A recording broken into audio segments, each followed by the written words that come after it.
तो आज हम रीजनिंग का प्रैक्टिस सेट पहला देखेंगे। इसमें रीजनिंग के 20 इंपॉर्टेंट प्रश्न है। यदि आप एसएससी रेलवे या किसी भी स्टेट एग्जाम्स की तैयारी कर रहे हो तो ये प्रैक्टिस सेट आपके लिए काफ़ी इंपॉर्टेंट है, क्योंकि इस प्रैक्टिस सेट में जो प्रश्न दिए गए हैं इसी टाइप के प्रश्न आपकी परीक्षाओं में पूछे जाएंगे। तो चलिए हम शुरू करते हैं प्रश्न 1 से। हमारा पहला प्रश्न दिया है, प्रश्न कह रहा है कि नीचे दी गई श्रृंखला में प्रश्नवाचक चिन्ह के स्थान पर कौन सी संख्या आएगी। यानी श्रृंखला में एक प्रश्नवाचक चिन्ह दिया है, यहाँ पर कौन सी संख्या आएगी यह हमें बताना है। ठीक है, तो जब भी हम श्रृंखला के प्रश्नों को सोल्व करते हैं तो सबसे पहले हम संख्या को ध्यान से देखते हैं कि संख्या कैसे लिखी है।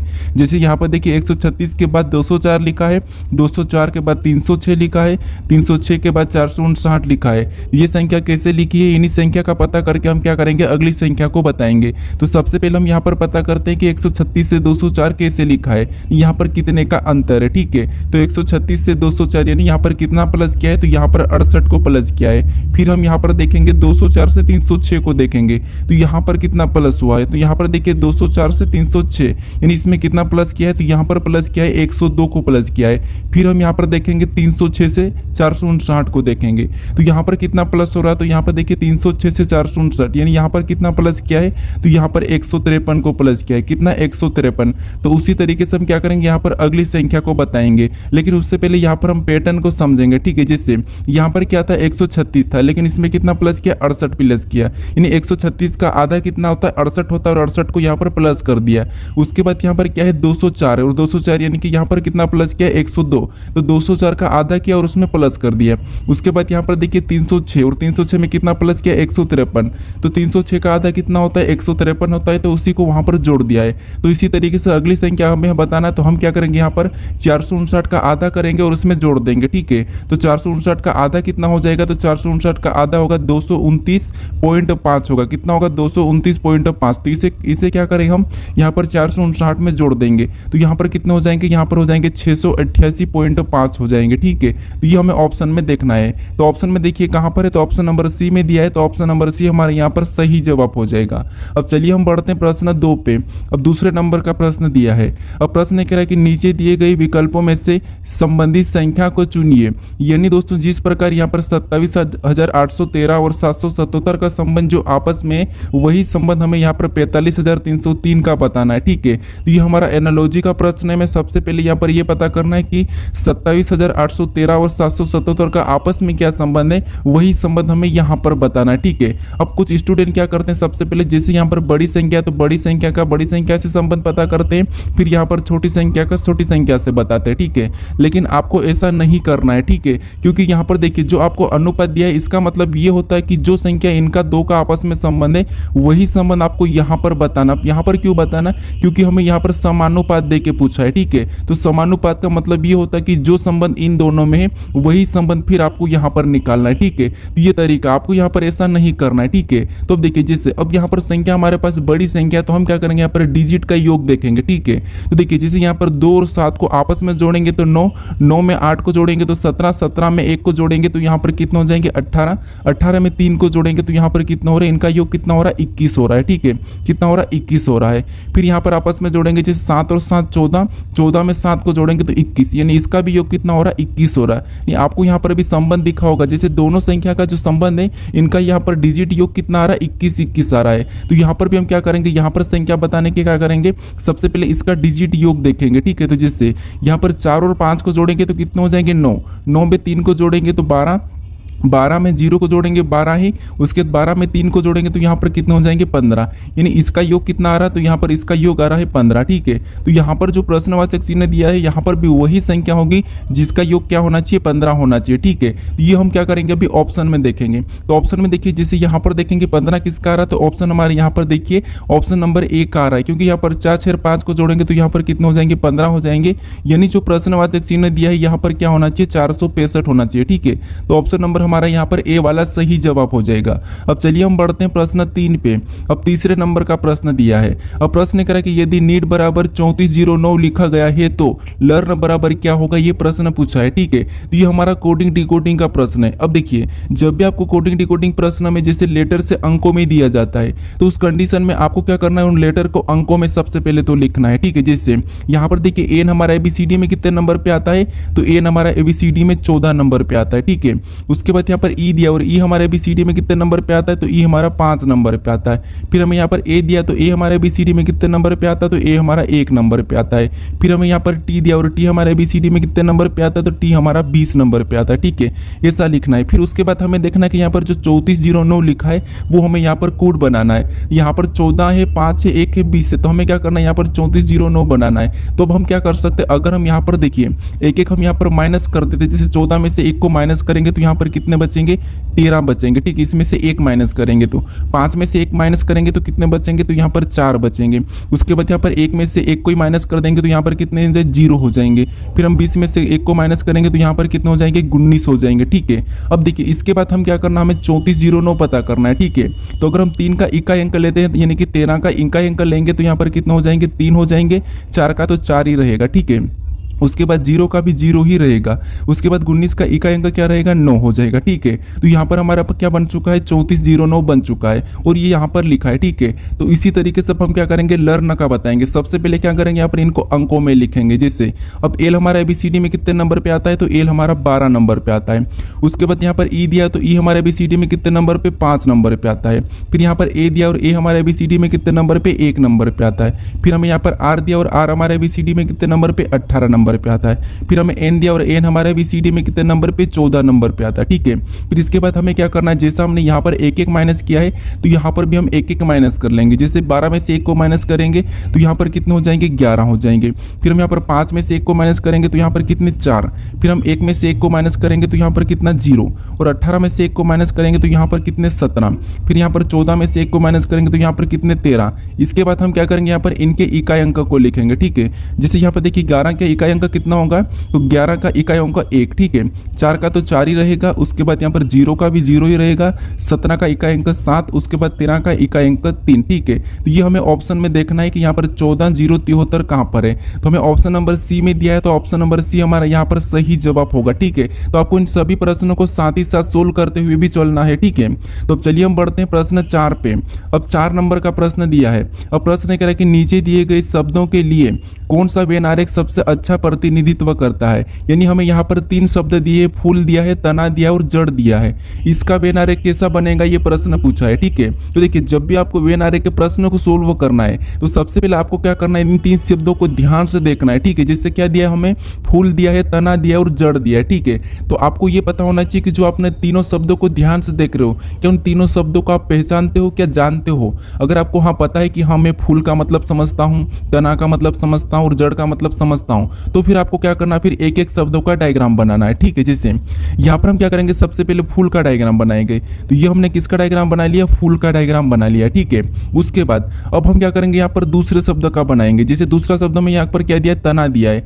अब देखिए तना का डायग्राम बनाने से पहले आपको क्या देखना है, जैसे आपने जो फूल का डायग्राम बनाया तो क्या आप तना और फूल का जो आपस में कोई संबंध है क्या, तो आप कहोगे नहीं, क्योंकि तना भले ही एक पौधे का ही हिस्सा है लेकिन तना और फूल का आपस में कोई संबंध नहीं है। क्योंकि भले ये पौधे का हिस्सा है लेकिन आपस में संबंध नहीं, तो तने का डायग्राम कैसा बनेगा, अलग बन जाएगा। फिर हम यहाँ पर क्या करेंगे, यहाँ पर तीसरे शब्द का बनाएंगे, जो कि तीसरा शब्द हमें यहाँ पर दिया है जड़। तो जड़ का बनाने से पहले आपको देखना कि जड़ और तने का आपस में कोई संबंध है क्या, तो नहीं है। और तना और फूल में आपस में संबंध है क्या, तो नहीं है। यानी यहाँ पर तीनों का आपस में कोई भी संबंध नहीं है, तो इसका मतलब इसका भी डायग्राम अलग ही बनेगा, यानी कि जड़ का भी अलग ही बन जाएगा। हाँ, ये दोनों यानी तीनों की तीनों शब्द ये पौधे का संबंध है लेकिन ये तीनों अलग है, तो इसका डायग्राम कैसा बनेगा, कुछ इस टाइप से बनेगा। तो ये हमें ऑप्शन में देखना है कहां पर है, तो ऑप्शन नंबर हमें सी में दिया है, तो ऑप्शन नंबर सी हमारा यहाँ पर सही जवाब हो जाएगा। ठीक है, अब चलिए हम बढ़ते हैं प्रश्न 5 पे। अब 5 नंबर का प्रश्न दिया है। अब प्रश्न कह रहा है कि एक निश्चित कोड भाषा में वर्बल को QNMYXK के रूप में लिखा जाता है और सर्च को MNXZF के रूप में लिखा जाता है। उस भाषा में यहाँ पर BRA यानी कि ब्राउ को कैसे लिखा जाएगा, ये प्रश्न पूछा है। ठीक है, तो देखिए ये हमारा कोडिंग डिकोडिंग का ही प्रश्न है। अब देखिए जब भी आपको कोडिंग डिकोडिंग प्रश्न में जैसे यहाँ पर लेटर से लेटर कोड दिया जाता है तो फिर आपको क्या करना है, एक एक को चेक करना है। लेकिन ये भी याद रखना अगर आपको 2 दिया जाता है, जैसे एग्जांपल हमारे पास 2 है, ठीक है, फिर हमें इसका बताना है, तो उस कंडीशन में आपको ज्यादातर कोशिश करना है कि यहाँ पर जो लेटर यहाँ पर दिख रहे हैं क्या वही लेटर इसमें भी है क्या, क्या इसमें भी है क्या, ये देखना है। अगर यहाँ पर है तो फिर आपको क्या करना है, उसी के कोड को चुरा ले लाना है। ठीक है, जैसे यहाँ पर देखेंगे, जैसे हमें क्या करना है, सबसे पहले यहाँ पर बी का बताना है और यहाँ पर हम बी का अगर कोड देखेंगे तो आपको यहाँ पर बी का कोड दिख रहा होगा Y, क्या दिख रहा होगा, वाई दिख रहा है, तो हम क्या करेंगे इसका वाई लिख लेंगे, ठीक है।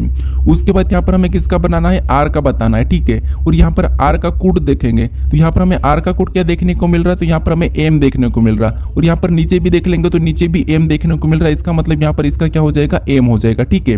उसके बाद हमें यहाँ पर ए का बताना है, तो ए का कोड यहाँ पर क्या देखने को मिल रहा है, तो यहाँ पर ए का कोड एक से देखने को मिल रहा है, नीचे में भी हमें ए का कोड एक से ही देखने को मिल रहा है, तो यहाँ पर हम क्या करेंगे इसमें भी 100 को ही रख लेंगे, ठीक है। उसके बाद हमें यहाँ पर वी का बताना है। अब वी का देखिए, वी का देखेंगे तो वी कहाँ पर दिया है, यहाँ पर दिया है, और वी का कोड यहाँ पर क्या दिया है, क्यू दिया है, तो यहाँ पर भी क्या हो जाएगा, क्यू हो जाएगा, ठीक है। उसके बाद हमें यहाँ पर वी का लेना है। अब वी का यानी कि ई का, तो ई का कोड यहाँ पर क्या दिया है, एन दिया है, तो यहाँ पर क्या करेंगे हम इसका भी एन ले लेंगे, ठीक है। अब हम ये ऑप्शन में देखेंगे कि Y M X Q N कहाँ पर है, तो वाई एक्स एम यानी यहाँ पर देखिए ऑप्शन नंबर हमें ए में दिया है, तो ऑप्शन नंबर हमारा यहाँ पर ए वाला सही जवाब होगा, ठीक है। तो आपको सबसे पहले तो ये वाली कोशिश करना है, अगर आपको 2 एग्जाम्पल दे तो, नहीं तो बाकी आपको क्या करना है, एक एक लेटर को देखना है कि कितना माइनस करके लिखा है, कितना प्लस करके लिखा है, ये पूरा चेक करना है, ठीक है। अब चलिए हम बढ़ते हैं प्रश्न 6 पे। अब 6 नंबर का प्रश्न दिया है। अब प्रश्न कह रहा है कि निम्नलिखित विकल्पों में से असंगत संख्या का चयन कीजिए। यानी दोस्तों यहाँ पर हमारे पास 4 विकल्प दिए हैं, ठीक है। इसमें से 3 किसी न किसी रूप से समान है लेकिन एक अलग है, उसी का हमें बताना है, ठीक है, उसी का चयन करना है। अब देखिए सबसे पहले आपको यहाँ पर देखना है, जैसे यहाँ पर क्या दिया है, 16 और 30 दिया है, तो इनका आपस में संबंध क्या है। फिर 14 और 26 का आपस में कैसा संबंध है, 18 और 34 का आपस में कैसा संबंध है, और 44 और 84 में आपस में कैसा संबंध है, ये सबसे पहले चेक करना है, ठीक है। जिससे अगर हम यहाँ पर 16 का 2 गुना करेंगे, 16 का 2 गुना करेंगे और माइनस क्या करेंगे, 2 को करेंगे, तब हमारे कितने हो जाएंगे, 30 हो जाएंगे। उसके बाद यहाँ पर 14 का भी 2 गुना करेंगे और 2 गुना करके इसमें भी -2 कर लेंगे, तो कितने होंगे, 26। उसके बाद देखिए 18 का 2 गुना कितना होगा, 36, और 36 में भी -2 करेंगे तो यहाँ पर 34, ठीक है। उसी तरह यहाँ पर देखेंगे 44 का 2 गुना, तो 44 का 2 गुना कितना होता है, तो आपको 44 का 2 गुना 88 होता है, कितना होता है, 88 होता है। और 88 में से 2 माइनस करेंगे तो यहाँ पर क्या होना चाहिए था, 86 होना चाहिए था, कितना होना चाहिए था, 86 होना चाहिए था, लेकिन यहाँ पर क्या लिखा है, 84 लिखा है। ये हमारे पास यहाँ पर ये 3 तो एक जैसे हैं, लेकिन ये हमारा ऑप्शन नंबर डी वाला अलग है, तो यही वाला हमारा यहाँ पर सही जवाब होगा, ठीक है। ये हमारा क्या है, असंगत है, ये वाला हमारा यहाँ पर सही जवाब होगा, ठीक है। अब चलिए हम बढ़ते हैं प्रश्न 7 पे।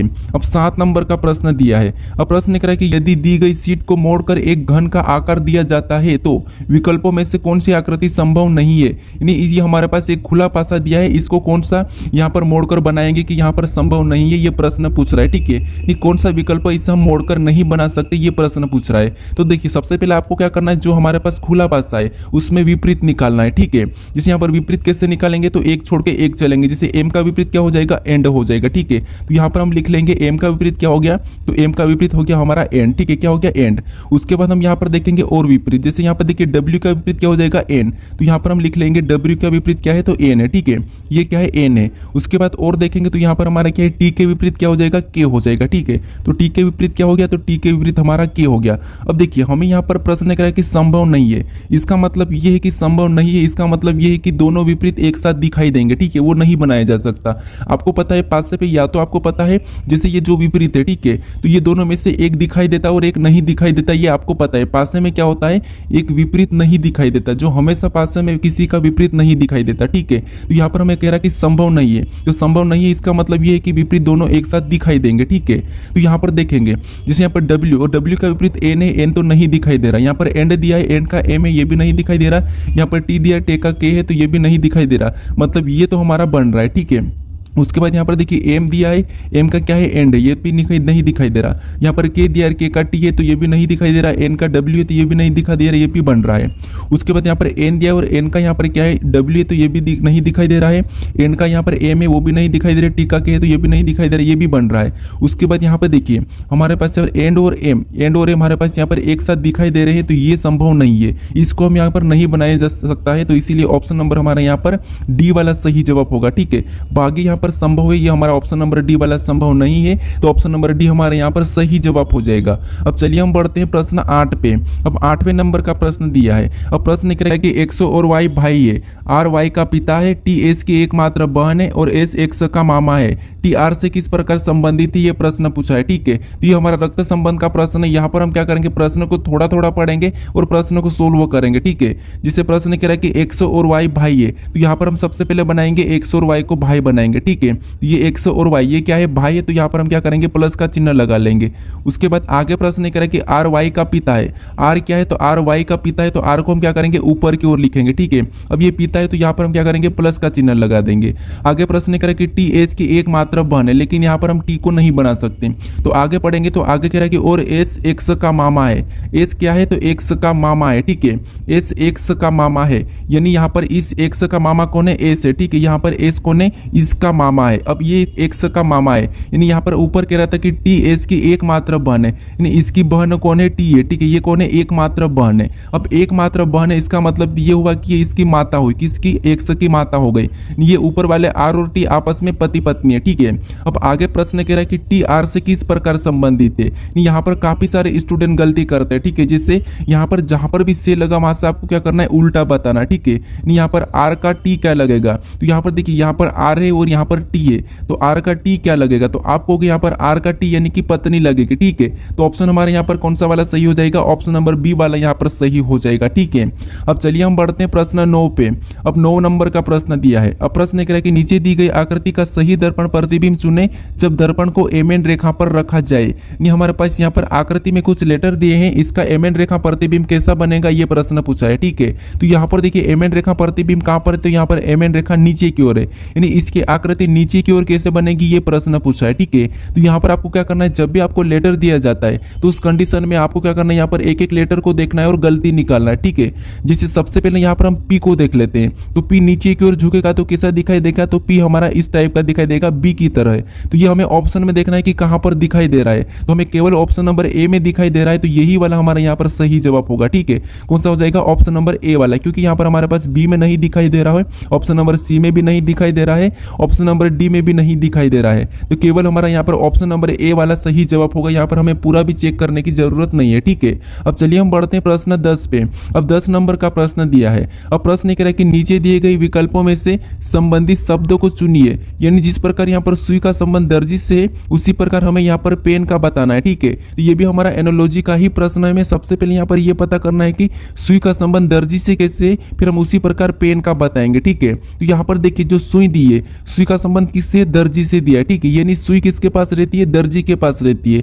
तो उसी प्रकार यहाँ पर हम बताएंगे पेन किसके पास रहती है, ठीक है। तो यहाँ पर पेन किसके पास रहती है, तो पेन हमारे यहाँ पर कवि के पास रहती है, ठीक है। तो इसका सही जवाब क्या हो जाएगा, कवि हो जाएगा। अब चलिए हम बढ़ते हैं प्रश्न 11 पे। अब 11 नंबर का प्रश्न दिया है। अब प्रश्न करें कि निम्नलिखित श्रृंखला में लुप्त अक्षर ज्ञात करें और श्रेणी को पूरा करें, यानी हमारे पास यहाँ पर एक लेटर की श्रृंखला श्रेणी दी है, इसे हमें क्या करना है, पूरा करना है, ठीक है। तो जब भी आपको ऐसा प्रश्न देखने को मिले तो उसे कैसे सोल्व करना वो समझिए। सबसे पहले आपको यहाँ पर जोड़े नहीं बनाना है, देखना है कि लुप्त लेटर कहाँ पर है। जैसे हमें यहाँ पर एम के बाद देखने को मिल रहा है, तो यहाँ पर हम देखेंगे कि एम के बाद कौन सा लेटर लिखा है, तो यहाँ पर एम के बाद एन को लिखा है, तो वहां पर भी हम क्या करेंगे, एन को भर लेंगे, ठीक है। यहाँ पर भी हम एन को भरेंगे। उसके बाद फिर हम और देखेंगे कि और कहाँ पर लुप्त लेटर है, तो यहाँ पर हमें पी के बाद दिया है, तो हम देखेंगे कि पी के बाद कौन सा लेटर लिखा है, तो यहाँ पर पी के बाद के को लिखा है, तो वहां पर भी हम क्या करेंगे, के को भर लेंगे, ठीक है।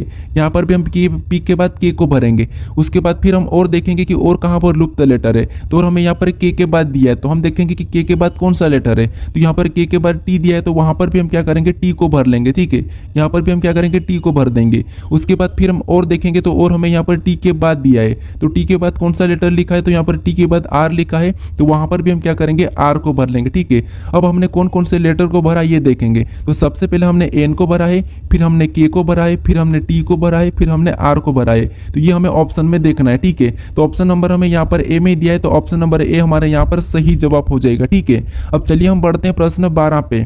अब 12 नंबर का प्रश्न दिया है। अब प्रश्न कह रहा है कि निम्नलिखित में से कौन सी विकल्प आकृति जो दिए गए पैटर्न को पूरा करेगी, यानी हमारे पास यहाँ पर एक अधूरी आकृति, यहाँ पर हम कौन से विकल्पों को रखेंगे कि ये आकृति हमारी पूरी होगी, ये प्रश्न पूछा है, ठीक है। तो यहाँ पर सबसे पहले आपको पता है यहाँ पर ये वाली लाइन पूरी होगी, ठीक है। तो ये वाली लाइन अगर हम ऑप्शन में देखेंगे तो ऑप्शन नंबर ए में भी नहीं है, ऑप्शन नंबर बी में भी नहीं है, ऑप्शन नंबर सी में भी नहीं है, तो केवल हमारा ऑप्शन नंबर बचा है डी वाला, तो यही वाला हमारे यहाँ पर सही जवाब होगा, ठीक है। तो यहाँ पर आपको सबसे पहले गलती को देखना है, तो ऑप्शन नंबर हमारे यहाँ पर डी वाला सही जवाब हो जाएगा। अब चलिए हम बढ़ते हैं प्रश्न 13 पे। अब 13 नंबर का प्रश्न दिया है। अब प्रश्न करें कि दिए गए पैटर्न में लुप्त संख्या ज्ञात कीजिए, यानी इस पैटर्न में एक प्रश्नवाचक चिन्ह दिया है, यहाँ पर कौन सी संख्या होगी यह हमें बताना है, ठीक है। तो जब भी हम ऐसे पैटर्न में लुप्त संख्या ज्ञात करते हैं, सबसे पहले हम क्या करते हैं, जो प्रश्नवाचक चिन्ह दिया है उसके पास में संख्या कैसे लिखी ये पता करते हैं, है, ठीक है।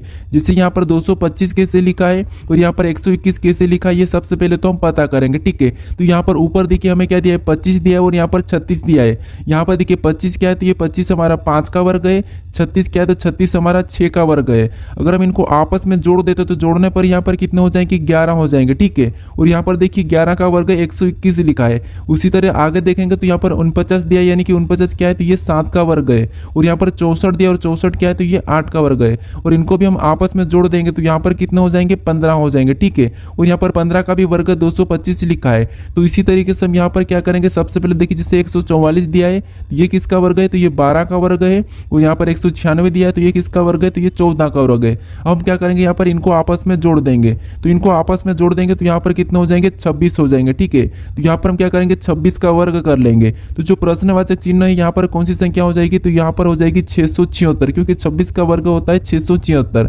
तो ऑप्शन में देखिए 676 कहाँ पर है, तो ऑप्शन नंबर ए में दिया है। तो ऑप्शन नंबर ए हमारा यहाँ पर सही जवाब हो जाएगा, ठीक है। अब चलिए हम बढ़ते हैं प्रश्न 14 पे। अब 14 नंबर का प्रश्न दिया है। अब प्रश्न कह रहा है कि निम्नलिखित श्रृंखला में अगले अक्षर समूह को ज्ञात करें। यानी श्रृंखला में एक प्रश्नवाचक चिन्ह दिया है, यहाँ पर कौन से अक्षर समूह आएंगे ये हमें बताना है, ठीक है। तो जब भी आपको लेटर वाली श्रृंखला देखने को मिले तो आपको क्या करना है, एक एक को देखना है, ठीक है।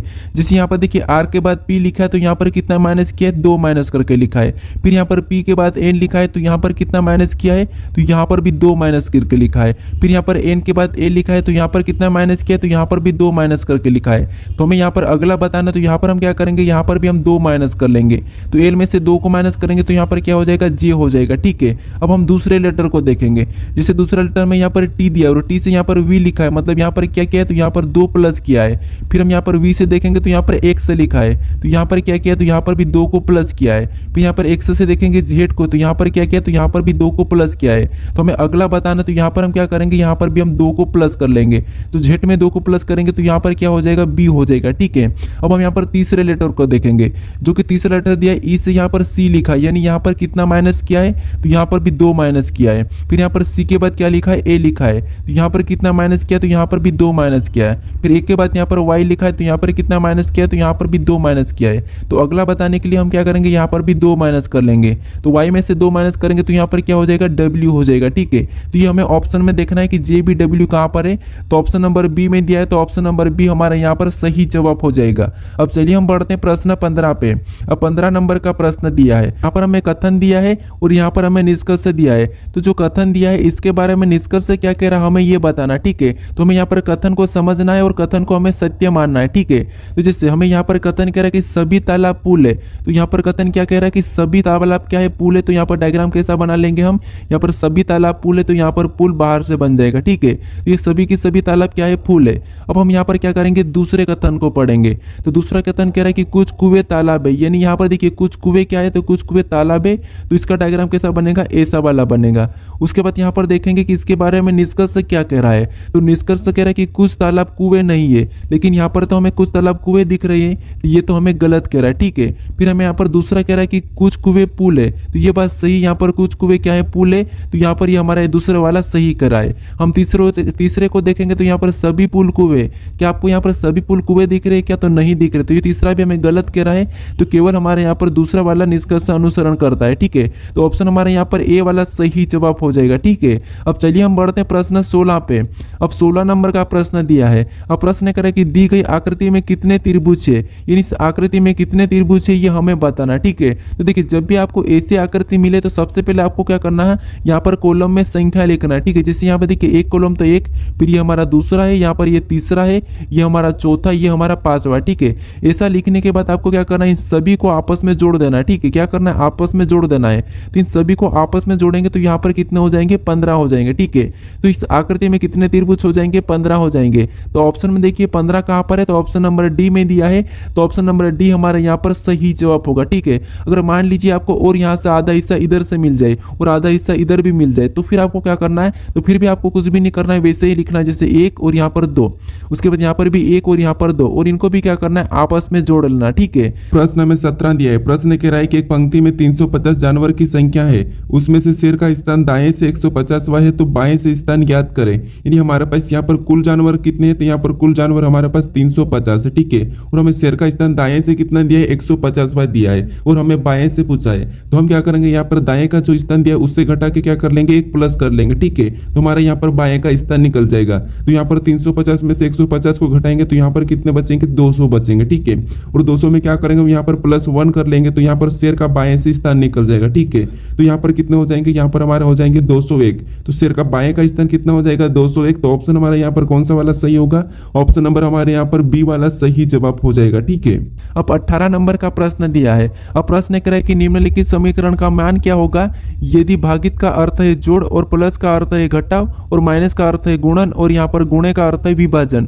तो इस समीकरण का मान क्या होगा, ये प्रश्न पूछा है। ठीक है, तो सबसे पहले हमें क्या करना है, जो समीकरण में चिन्ह दिए इन्हें बदलना है। ठीक है, तो यहाँ पर क्या लिखा है, सबसे पहले हम 54 को लिखेंगे। उसके बाद यहाँ पर कौन सा चिन्ह दिया, तो हमें यहाँ पर गुणे का चिन्ह दिया है और यहाँ पर गुणे का अर्थ क्या कहा, विभाजन का है। तो यहाँ पर क्या करेंगे, हम विभाजन का चिन्ह लगा लेंगे। ठीक है, उसके बाद हमें अगली संख्या वापस हम वैसे ही लिख लेंगे। फिर हमें और कौन सा चिन्ह दिया, तो यहाँ पर माइनस का चिन्ह दिया है और यहाँ पर माइनस का अर्थ क्या कहा था, गुणन कहा था। तो यहाँ पर हम क्या करेंगे, गुणे का चिन्ह लगाएंगे और अगली संख्या को वापस से लिख लेंगे। फिर हमें यहाँ पर कौन सा चिन्ह दिया, तो यहाँ पर भागित का चिन्ह दिया है और यहाँ पर भागित का अर्थ क्या कहा था, तो भागित का अर्थ जोड़ कहा था। तो यहाँ पर हम जोड़ का चिन्ह लगा लेंगे, उसके बाद अगली संख्या और लिख लेंगे। ठीक है, उसके बाद हमें और भी चिन्ह दिया जो कि प्लस का है और यहाँ पर प्लस का अर्थ क्या कहा था, घटाव कहा था। तो यहाँ पर हम घटाव का चिन्ह लगाएंगे, फिर हम 2 को लिख लेंगे। अब हम यहाँ पर क्या करेंगे, बोर्ड मास रूल पे इस समीकरण को सोल्व कर लेंगे। ठीक है, तो सबसे पहले यहाँ पर भाग देंगे 6 और 54 में, तो यहाँ पर कितने बार में जाएगा, तो यहाँ पर 9 बार में जाएगा। ठीक है, उसके बाद गुणे 7 को वैसा ही उतारेंगे, यहाँ पर +8 को भी वैसा ही उतारेंगे और -2 को भी वैसा ही उतार लेंगे। ठीक है, उसके बाद यहाँ पर गुणा करेंगे, 9 7 कितने होते, 63 होते, तो यहाँ पर 63 आ जाएगा। उसके बाद यहाँ पर +8 को, ठीक है, यहाँ पर कितना होगा 63, उसके बाद +8 को भी वैसा ही उतारेंगे और -2 को भी वैसा ही लिख लेंगे। अब यहाँ पर आपस में जोड़ लेंगे, तो 63 और 8 को आपस में जोड़ेंगे तो यहाँ पर कितने हो जाएंगे, 71 हो जाएंगे। ठीक है, और 71 और माइनस क्या करेंगे, 2 कर लेंगे। तो 71 में 2 को माइनस करेंगे तो यहाँ पर कितने हो जाएंगे, 69 हो जाएंगे। ठीक है, तो ये वाला हमारे यहाँ पर सही जवाब होगा। तो ऑप्शन में देखिए कहाँ पर दिया है, तो ऑप्शन नंबर सी में दिया है, तो ऑप्शन नंबर सी हमारा यहाँ पर सही जवाब हो जाएगा। ठीक है, अब चलिए हम बढ़ते हैं प्रश्न 19 पे।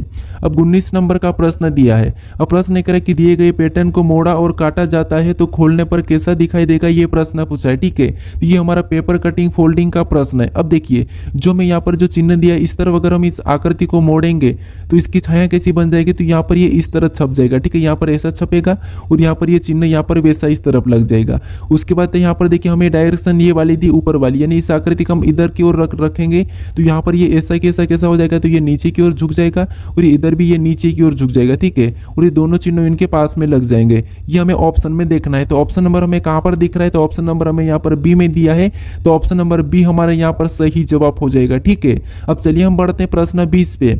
अब 20 नंबर का प्रश्न दिया है। अब प्रश्न कह रहा है कि उस विकल्प का चयन करें जिसमें दी गई आकृति सन्निहित है, घुमाने की अनुमति नहीं है। यानी जो आकृति हमें यहाँ पर दी है यह आकृति किस विकल्प में दिखाई दे रही है, यह हमें बताना। ठीक है, तो इस प्रश्न का सही जवाब क्या है ये मुझे कमेंट करके बताइए। ठीक है, और ये वीडियो कैसा लगा ये मुझे कमेंट करके जरूर बताइएगा। अगर आप अभी तक इस चैनल को सब्सक्राइब नहीं करें तो जरूर सब्सक्राइब कर लीजिएगा। ठीक है, अब चलिए हम मिलते हैं नेक्स्ट वीडियो में।